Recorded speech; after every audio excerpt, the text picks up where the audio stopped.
आदाब। Mohammad Amjad Ali prime time में आपका खैर मकदम है। 15 मार्च 2019 की बात है जब न्यूजीलैंड के क्राइस्टचर्च इलाके के दो मसाजिद में दहशतगर्द हमला हुआ, जिसके नतीजे में 51 लोगों की अमवात वाक़ई हुई, जिसमें मर्द, ख़वातीन व मासूम बच्चे शामिल थे।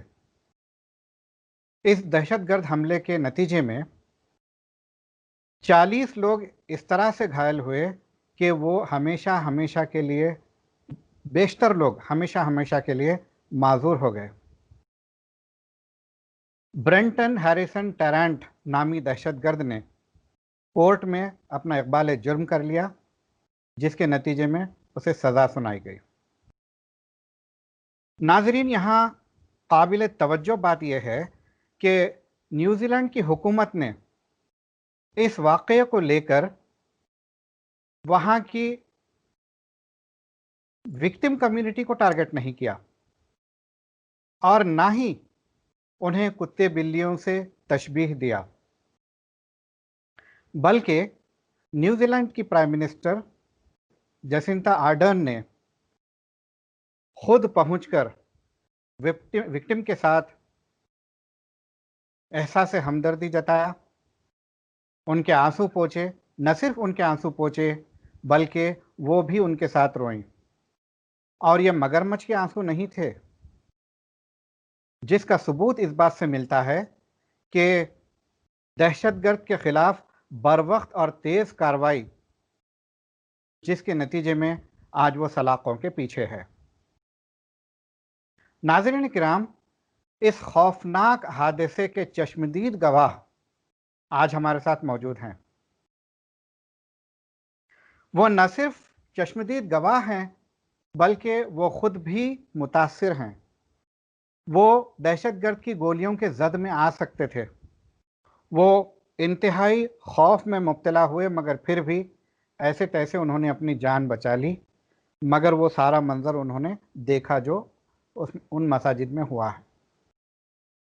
आइए जनाब professor Mazharuddin Syed Ahmed, professor in architecture, आरा इंस्टीट्यूट ऑफ कैंटरबरी से मुलाकात करते हैं। ये रास्त हमसे न्यूजीलैंड से जुड़े, इनका हम बेहद शुक्रिया अदा करते हैं। मजहर साहब, प्रोफेसर साहब, आपका बीबीएन चैनल हैदराबाद पर खैर मकदम है।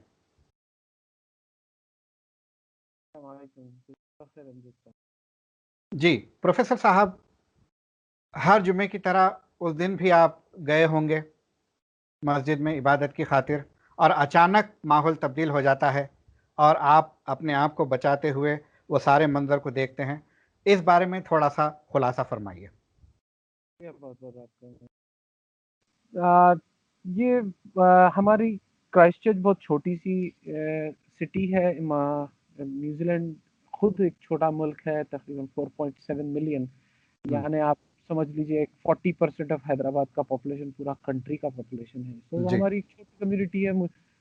मेरे ख्याल से वतन अराउंड 4,000 के करीब मुसलमान होंगे हमारी सिटी में। और इस सिटी में दो बड़े अर्थक्वेक आ चुके हैं 2012 में 10 में, जिससे सिटी का खासा हिस्सा गिर गया, मतलब पूरी बिजनेस तहस नहस हो गई। लेकिन फिर भी सिटी काफी रेजिलियंट, लोग यहाँ पर काफी मेहनती हैं और खुद मुख्तार है। इसको वापस इसको ये सिटी माशाल्लाह बड़ी।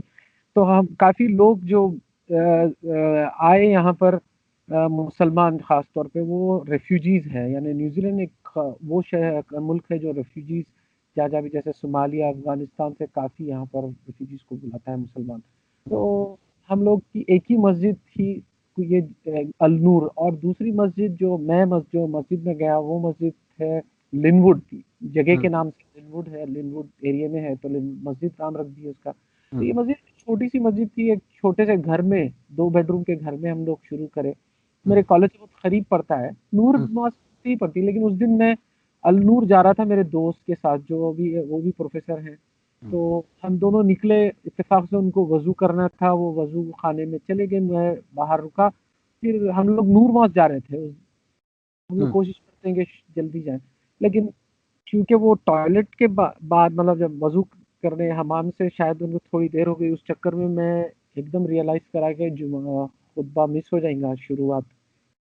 तो फिर मैं उनको टेक्स्ट किया, तो उनकी गाड़ी में जा रहा था मैं, लेकिन मैं साइकिल से जाता हूँ, मैं साइक्लिंग करता हूँ यहाँ लाइट करम से। तो मैं अपनी साइकिल लिया और उनको टेक्स्ट किया कि मैं लिनवुड जाता हूँ, आप उधर चले जाइए। देखिए अल्लाह ताला हर चीज़ की एक नथिंग, कोई चीज़ ऐसी नहीं है कि न हम जानते हैं कि अल्लाह के बगैर हुक्म के होता है। और जस्ट वो वक़्त मैं इधर चले गया और बिल्कुल एक आम जुमा था, अल्हम्दुलिल्लाह मैं वो खुतबा शुरू होने से पहले पहुँचा, इत्तेफ़ाक से मुझे मौज़िन साहब के राइट साइड पे मिली। तो हमारा एक छोटा-सा मस्जिद छोटी है काफ़ी, मतलब मुश्किल से 70-80 लोग आ सकते हैं उसमें।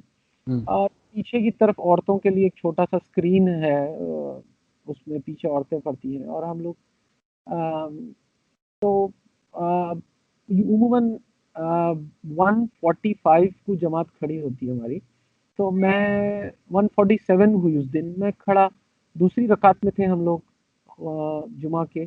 तो मेरे सामने खिड़की है 1.5 मीटर दूर पे, 2 मीटर दूर पे। खिड़की से रास्ता आने का रास्ता है मस्जिद में, वहाँ पर दूर पे मैं गन शॉट्स की आवाज़ सुना, 5-6 गन शॉट्स एकदम।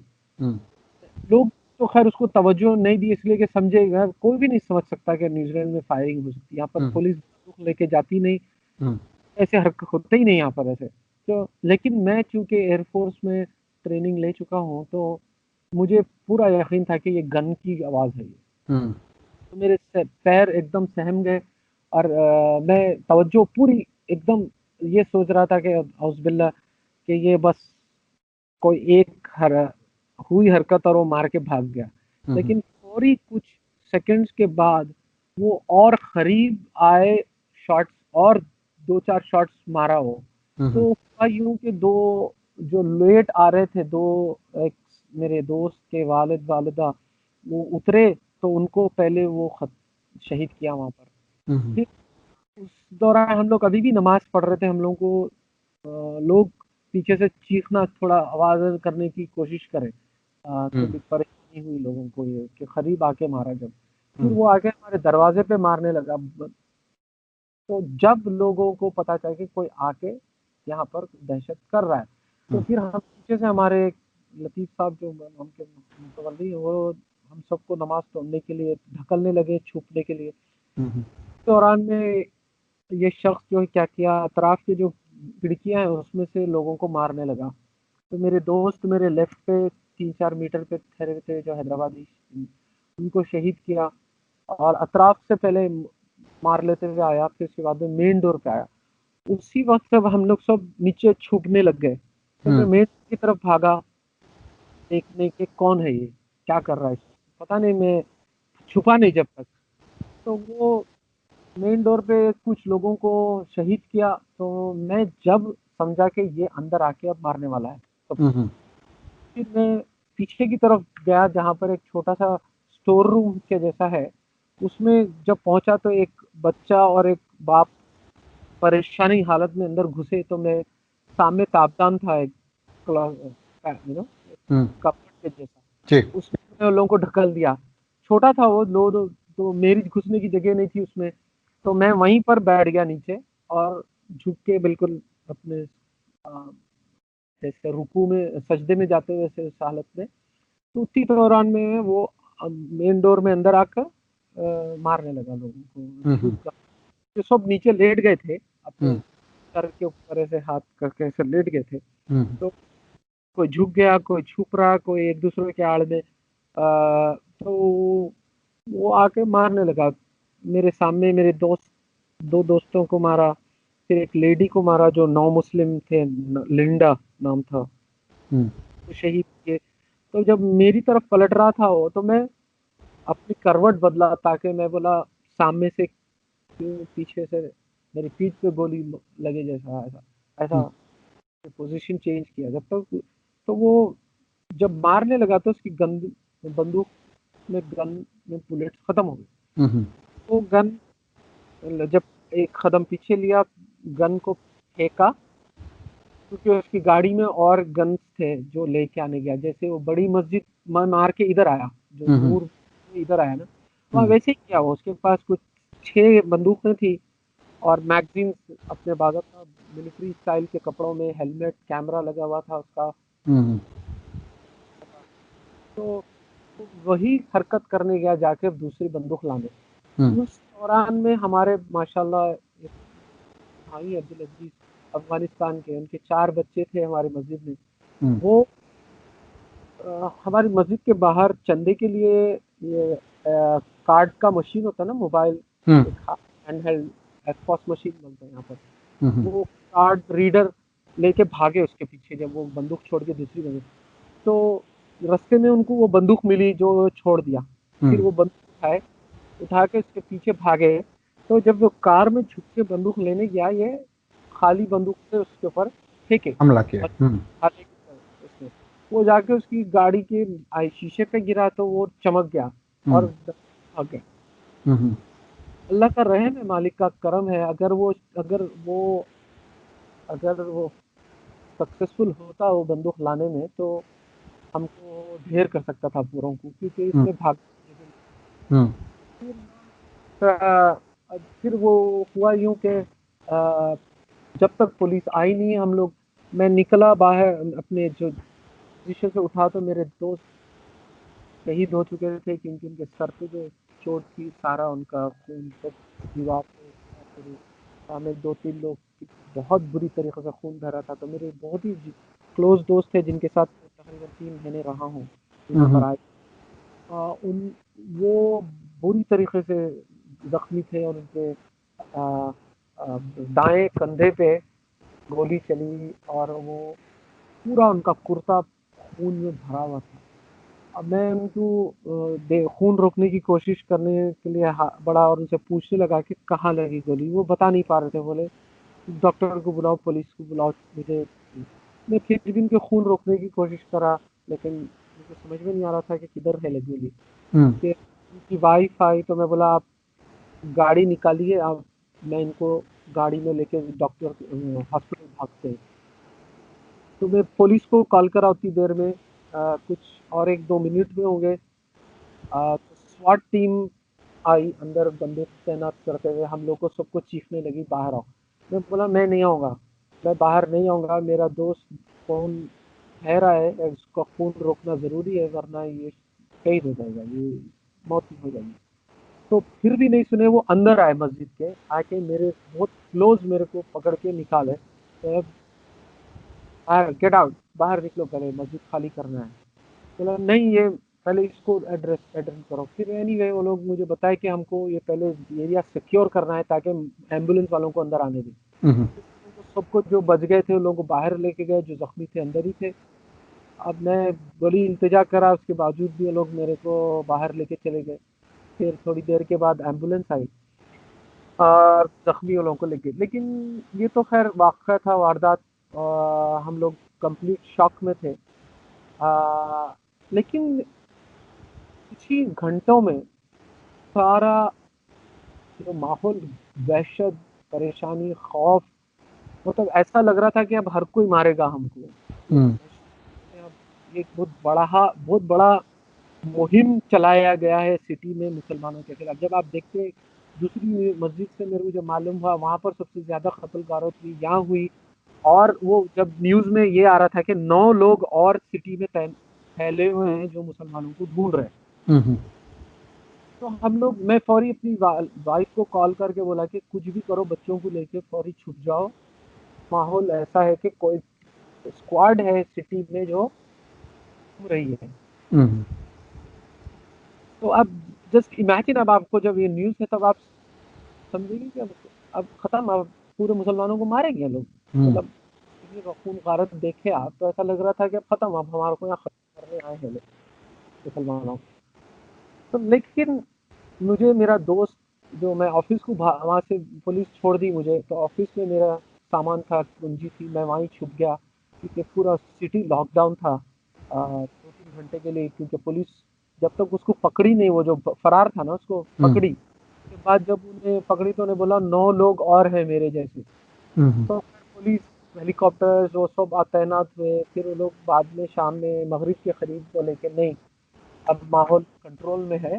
जब जाके मैं घर को गया तो और ही मेरे पड़ोसी, मेरे दोस्त सब लोग आ गए और बुरी तहाशा से मेरे पड़ोसी रोने लगी लपट के मेरी वाइफ से।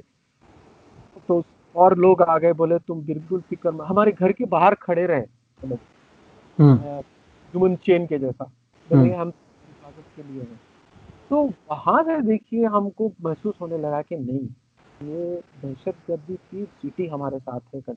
फौरी प्राइम मिनिस्टर ने प्राइम मिनिस्टर का जवाब आया कि ये टेररिस्ट एक्ट है और हम अ, ये चीज को कंट्रोल में कर रहे हैं, तो आप तो रात में मैं मेरी वाइफ मैं डिसाइड किया, मैं बोला अब इतने लोगों लापता हो रहे हैं, जिसको भी कॉल कर रहे हैं कि उनकी न्यूज नहीं मिल रही, क्योंकि हम लोग छोटी कम्युनिटी हर चीज में एक दूसरे को जानता है। तो मैं फौरी बड़े हॉस्पिटल को गया जहाँ पर लाशों को और जख्मियों को लेके आ रहे थे। तो क्विकली गवर्नमेंट एक छोटा ग्रुप बनाई ताकि लोगों को फैसिलिटेट करे, क्योंकि मैं यूनिवर्सिटी का प्रोफेसर था, तो मेरे साथ और थोड़े लोगों को लाए थे, क्योंकि शिनाख्त करना था शहीदों की सबसे पहले, उनके फैमिलीज को इंतजार करना था, फिर जो भी मिले।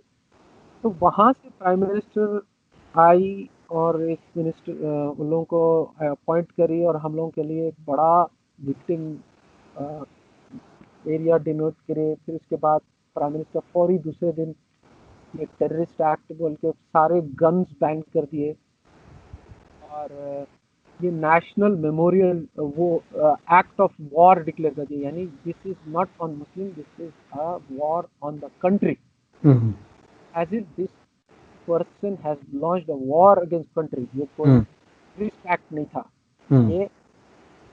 तो वो डिक्लेयर करने से सारी कंट्री के हर महकमा, हर ऑर्गेनाइजेशन एक वॉर स्टेटस में आ गया, यानी मिलिट्री पूरे बॉर्डर सील कर दी, एयर स्पेस टेक ओवर कर दिए, आर्मी पूरे कंट्री के टेक ओवर कर ली, पूरे मसाजिदों में पुलिस तैनात हो गई, गन्स पे सारे न्यूजीलैंड में।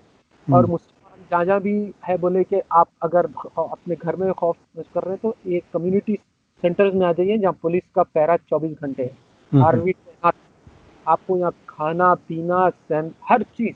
तो हमारी सिटी में भी एक बनाया गया जिसमें आप यकीन नहीं करेंगे, इतने लोग आ गए, खाना तो मतलब पूरा हॉल भर गया। मेरे पास इतने फोटोज हैं, लोग खाना भेजने लगे, हत्ता के छोटी छोटी चीजें, ब्लैंकेटें, बच्चों के लिए खिलौने, चॉकलेट्स, औरतों के लिए जो जो भी जरूरियात है, इतने विद इन घंटों में ये पूरा कंट्री का नक्शा हमारे सपोर्ट में आ गया। फिर दूसरे दिन प्राइम मिनिस्टर तीसरे दिन बुर्खा पहन के हिजाब करके काले उसमें आई और हम सबको गले लगा के, बिल्कुल आंसू हम देख रहे थे उसकी आंखों में, और मिनिस्टर सब और सारे पुलिस औरतें जो है हिजाब पहने। तो इससे वो लोग ये बताना चाह रहे थे कि हम, आप यहाँ खौफ मत मत करिए, हम आपके साथ हैं। न सिर्फ ये कि हम आपके मजहब की वो करते हैं, इज्जत करते हैं। और फिर उन्होंने बोला कि अगला जुमा पूरा न्यूजीलैंड हम मिलके पढ़ेंगे आपके साथ।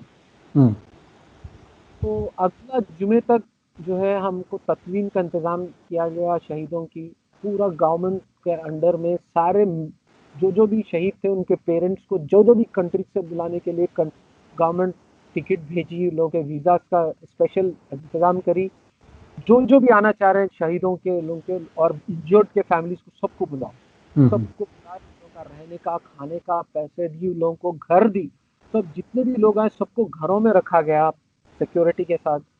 फिर वो लोग एक नेशनल वाइड जुमा ऑर्गेनाइज करे, आप जिसका ब्रॉडकास्ट देखे होंगे, हमारे इमाम साहब उसमें करे थे। तकरीबन हर सिटी में, हर स्टेडियम में नमाज मुसलमानों के साथ पढ़े। तो ये आप शायद ही कहीं देख पाएंगे ऐसा जो मनाजर, लोगों की आंखों में आंसू भी थे और एक किस्म का इत्मीनान, और वो भी था कि देखो ये कंट्री कैसे हमारे को इज्जत दे रही है। फिर जेसिंडा ने इसको नेशनल मेमोरियल डिक्लेयर कर दिया, जैसे हमारे कंट्रीज में जैसे कारगिल वॉर 1971 वॉर मेमोरियल मनाया जाता है, जलियांवाला बाग मनाया जाता है शहीदों का दिन, वैसा डिक्लेयर कर दी फौरी। तो मतलब उसके बाद सारे जितने भी मुसलमान फैमिली थे सबको और ग्रीन कार्ड दे दिया गया। तो क्या बोलते हैं आपके मुआवजे दे दिए, और जो फैमिलीज के लोग इंजर्ड थे इनके नौकरियां चले गए, सबको आपके वजीफा अपॉइंट कर दिए with in weeks. With in 1 month donation $20 million जमा करे। फिर सऊदी गवर्नमेंट जो है जो विधवा औरतें की लोगों के घर खरीद के दे दिए। फिर स्कॉलरशिप्स बच्चों के लिए उनके अनाउंस हो गए इसी दिनों में। तो ये ऐसे इतने अनगिनत सहूलतें गवर्नमेंट अनाउंस कर दी उसके बाद कि आज तक भी माशाल्लाह उनके फैसिलिटी के लिए हर पब्लिक प्लेस जैसे एयरपोर्ट्स, रेलवे स्टेशन, उसमें सब में मसाजिद बना, रूम्स वो करा प्रेयर रूम्स बना दिए गए, मसाजिद बनाए गए। और हर यूनिवर्सिटी में मुसलमान यहाँ पर एक चैपलिन का एक कंसेप्ट है, यानी एक religious leader, religious mentor, caretaker. तो हर यूनिवर्सिटी कॉलेजेस में यूनिवर्सिटी केयरटेकर अपॉइंट किया गया ताकि मुसलमानों के लिए बच्चों को सपोर्ट दे, एक चैपलिन करके इमाम की तरह। फिर हमारे इमाम साहब को जैसा हमारे यहाँ एमएलए का पोजीशन होता है ना, वो किया गया। पार्लियामेंट में कुरान से आगाज करने का हुक्म दिया गया। ऐसी कई चीज़ें हुए जो काबिल तारीख है, यानी कि उसको एक आइडेंटिटी बना दी गई। ये गवर्नमेंट ने इसको एक नेशनल आइडेंटिटी के तौर पे इसको बनाया, और वो 15 मार्च हर साल एक नेशनल मेमोरियल के जैसा सेलिब्रेट क्या मेमोरियल बनाया जाएगा उसके ऊपर। तो ये सब चीज़ें ऐसे कई हैं, मैं आपको बता नहीं सकता अभी वक्त की तंगी में। ये सपोर्ट और ये वो है। फिर कोर्ट का ऐसा चला कि अच्छा, कोर्ट से पहले मैं ये जानना चाहूंगा, वो जो 9 लोगों का जिक्र किया गया था वो उनका क्या हुआ, पता चला कुछ? वो तो नहीं, वो फेक था। उसने एक दहशत फैलाने के लिए कह दिया, गवर्नमेंट को, पुलिस को गुमराह करने के लिए ये किया। ठीक है। वो बाद में कोई नहीं निकले, वो सब फेक था। अब जरा कोर्ट की प्रोसीडिंग के बारे में बताइए। कोर्ट यहाँ पर, क्योंकि न्यूजीलैंड अभी भी कॉमनवेल्थ कंट्री है, जैसे हमारे यहाँ प्रेसिडेंट होता है, यहाँ प्रेसिडेंट नहीं है, यहाँ prime minister is ruling person, but president की जगह क्वीन, अभी भी इंग्लैंड की क्वीन क्राउन को माना जाता है। वो केस जो है क्राउन के को हैंडओवर कर दिया गया, जो सबसे हाईएस्ट, यानी सुप्रीम कोर्ट मान लीजिए यहाँ का। जी। तो वो अपॉइंट किए। फिर एक बाज़ाब्ता बहुत बड़ा high level intelligence, police, investigation detectives और लोगों का अपॉइंट किया गया। उसको भी उनके उन्हें परपरेटर था, वो भी उसको भी अटॉर्नीज अलॉट किए गए। फिर वो शुरू में वो तो बोला कि आई एम नॉट गिल्टी, तो मतलब ये कि अब कोर्ट अगर गिल्टी हो जाता तो कोर्ट अब अपने सजा नाफिज करने की तरीके के ऊपर चलती, लेकिन अब इन्वेस्टिगेशन शुरू होना था। चश्मदीद गवाह जो भी थे उनका डिटेल गवाह बन की वो हुई। तकरीबन 31 जो पूरा एपिसोड देखे शुरू टाइम से आने तक उनके बढ़ गए। लेकिन इसी दौरान वो पता नहीं, जब ये जमा कर रहे थे 6 महीने हो गए थे, फिर पता नहीं अल्लाह ताला क्या उसके दिल में डाला, वो कबूल लिया चुने। वहाँ से तो ये कोर्ट कहाँ है जहाँ पर ट्रायल हुआ? क्राइस्टचर्च में। अच्छा। तो क्राइस्टचर्च में फिर ये लास्ट आप देखें, ये लास्ट महीने में 23, 24, 25, 26 को इसका सेंटेंसिंग थी। तो हम सबको बुलाया गया कि अपने अपने तासुरात बयान करें। बात कोर्ट ने सबसे सख्त सज़ा आज तक न्यूजीलैंड की हिस्ट्री में नहीं दी गई, वो दी कि सजाए उम्र कैद बिना पैरोल के, यानी ये अप्लाई नहीं कर सकेगा पैरोल के, मतलब कभी बाहर नहीं आ पाएगा। ठीक है, ठीक है। तो वहाँ पर जो उम्र कैद होती है वो ताउम्र यानी कि आखिरी सांस तक होती है, या फिर 14 साल 15 साल ऐसा कुछ है? आखिरी सांस तक है जी। और कुछ आप ऐड करना चाहेंगे बहुत विदा बहुत लेने से पहले? खैर मैं ये कहूँगा ज़रूर कि देखिए खैर बोलना आसान है, मैं यहाँ पर बैठ के बोल सकता हूँ कि क्या है, लेकिन एक चीज़ मुझे ये लगा कि ये कंट्री से बहुत कुछ सीखने की ज़रूरत है। यानी मैं हमेशा मैं किसी को जज नहीं कर रहा हूँ, लेकिन मैं ये सोचता हूँ कि हम दूसरी कौम में अगर ऐसे वाक़े या वारदात होते हैं, क्या हम इस तरीके का सपोर्ट दे सकेंगे? हम एक मुसलमानों के लिए खुद भी एक बुत है, हमको बगैर कोई रेस, रिलीजन, जेंडर, एथनिसिटी के हमको जब ऐसा हालत होती है कोई सी, चाहे वो हमारे यहाँ हिंदुस्तान में चाहे वो हिंदुओं को हो या सरदार को, क्रिश्चियन को, किसी को, हमको आगे आके उनको सपोर्ट करना है, उनको दिखाना है कि हम ये दहशत है, हम आपके साथ हैं। तो न सिर्फ वो यहाँ पर न्यूजीलैंड की खासियत ये है, अगर आप देखें एक रोड की फोटो मैं आपको भेजूंगा, कुछ पूरी रोड घुटनों तक फूलों में डूबी हुई थी। सारी कंट्री के न्यूज रीडर्स 3 दिन तक हिजाब में न्यूज बोले। सारी कंट्री के पुलिस फोर्स की लेडीज औरतें हिजाब में, मतलब ओढ़नी ओढ़ के वो पुलिस गन लेके खड़े रहे। यहाँ पर इतनी दूर दूर सिटी से आए लोग हमको सपोर्ट कर दे। मेरे घर के तरफ आज तक भी मेरे स्टूडेंट्स मुझे गिफ्ट, चॉकलेट्स, हर हफ्ता मुझे कोई ना कोई, मैं 2 दिन पहले का वाक़या सुना रहा हूँ। मैं मेरी फैमिली के साथ खाना खा रहा था एक दिन, तो सडनली एक औरत, सॉरी वो जो वेट्रेस है, हम मीठा और आइसक्रीम वो सब लेकर आई। बोला अरे हम तो ऑर्डर नहीं दिए। तो बोले नहीं, आपका एक स्टूडेंट आपको अभी देखा, वो आपके लिए ये तोहफा भेजा है। बोला कौन है? नहीं वो नहीं बता सकते हम आपको। उसी दिन सुबह में मैं ब्रेकफास्ट कर रहा था, कुछ काम से मेरी बेटी के साथ चले गए थे, तो उनको उसके पासपोर्ट की ताल्लुक से, तो मैं नाश्ते में एक लेडी, जब मैं पे करने गया तो कोई पे कर दिए। तो बोला अरे ये कौन किया? तो नहीं, एक वो देखिए वो कोने में औरत बैठी है, वो पे करी। 4 दिन पहले पेट्रोल भरा रहा हूँ मैं, पेट्रोल भरा के जाके क्यू में पैसे भर रहा हूँ, तो मेरा नंबर आया तो बोले आपका किसी ने पे कर दिया। तो ये ऐसे जो छोटे छोटे, आपको मैं बता नहीं सकता, इतने इतने 5 दिन पहले मेरी वाइफ को एक क्रिश्चियन औरतें आई और मस्जिद में, और काफी देर तक बैठ के उन्होंने सलाम कर लिया, फिर आखिर में उसको अपने हाथ से बुनी हुई शॉल तोहफा दिए मेरे वाइफ को। हाँ, तो मैं आपको बता नहीं सकता, इतने लोगों को यहाँ पर आज तक भी लोग सपोर्ट कर रहे हैं और वो कर रहे हैं।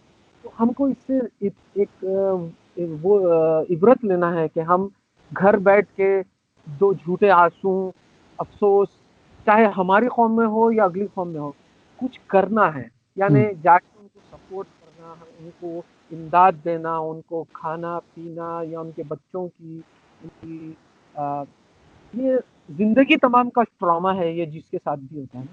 तो ऐसे हम करेंगे, ऐसे ये चीज़ों की जो इम्पोर्टेंस है इसको इर्रेस्पेक्टिव ऑफ रिलीजन, चाहे मुसलमान हो या ना हो, इससे यही चीज़ से हम करने से हमको ये, मतलब अब ज़रूरत पड़ी तो हमारे वास्ते भी आएँगे। जब हम नहीं करेंगे किसी और के लिए, तो हमारे लिए तवक्कुल करना वो नहीं है। ये मैं बताना चाहूँगा। बहुत बहुत शुक्रिया, आपका वक्त का तकाजा है, वरना मैं आपके साथ और वक्त बिताता। प्रोफेसर मज़हर, आपका बेहद शुक्रिया, आपने हमसे बात की, अपना कीमती वक्त निकाला, और काफ़ी जो है मालूमात हासिल हुई किस तरह से न्यूज़ीलैंड में अक़लियतों को ट्रीट किया जाता है, और न सिर्फ हुकूमत बल्कि आवाम भी इस कदर जो है इजहार यगांगियत करती है और मोहब्बत का इजहार करती है, और अब तक भी वही सिलसिला जारी है। ये बहुत ही काबिल तहसीन बात है न्यूज़ीलैंड के लिए। न्यूज़ीलैंड 2017 के ग्लोबल पीस इंडेक्स के मुताबिक 162 कंट्रीज में से दूसरे नंबर पर हैं जी। सेफ कंट्री के मामले में दूसरे नंबर पर है, safest, second safest country Iceland के बाद। तो ये यूं ही नहीं मिल जाता ये पोजीशन, कलेजे की ज़रूरत है, दिल बड़ा करने की ज़रूरत है। और दूसरी अक़वाम को एकोमोडेट करने की ज़रूरत है।